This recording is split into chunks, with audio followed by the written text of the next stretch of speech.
Prime Minister Narendra Modi has asked people to follow the President's message of maintaining tolerance and plurality of Indian civilization. Addressing election rally in Bihar, he said that Hindus and Muslims should together fight against poverty. President Pranab Mukherjee has said that India is concerned about the spillover effect of instability in West Asia, resulting in increased terrorist activity across the world, including in South Asia.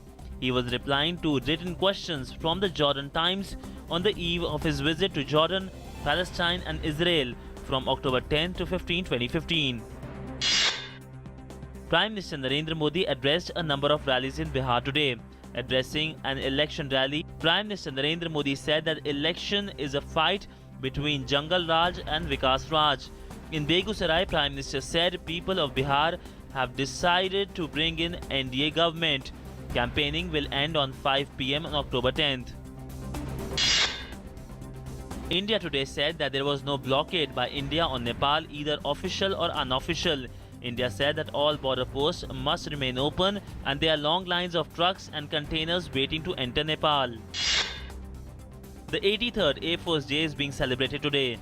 A spectacular air display by several aircrafts was the hallmark of the Air Force Day parade at the Air Force Station Hindon in Ghaziabad. In the major announcement, IAF Chief Arup Raha said that Air Force is planning to induct women pilots in combat stream. Prime Minister Narendra Modi saluted the Air Force personnel on the Air Force Day. The Prime Minister tweeted that contributions of our Air Force is monumental. He said that they are always at the forefront, be it protecting the sky or in the times of disaster. Finance Minister Arun Jaitley today made a strong pitch for countries to implement common reporting standards on automatic exchange of information.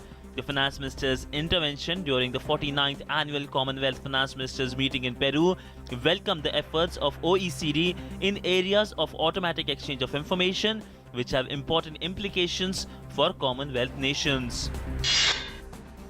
Belarusian writer Svetlana Alexievich has won the 2015 Nobel Prize in Literature.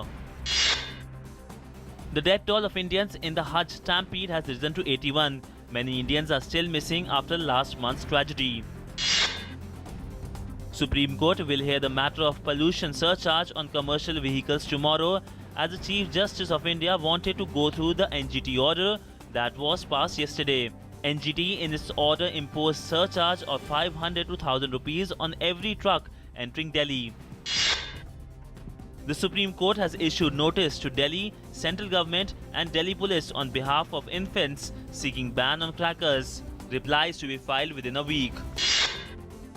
The Reserve Bank of India has said that $700 million will be paid to Iran on the due date as part of oil dues without having any impact on the currency market. This will be the second payment since Iran reached a historic nuclear deal with the US and other Western powers.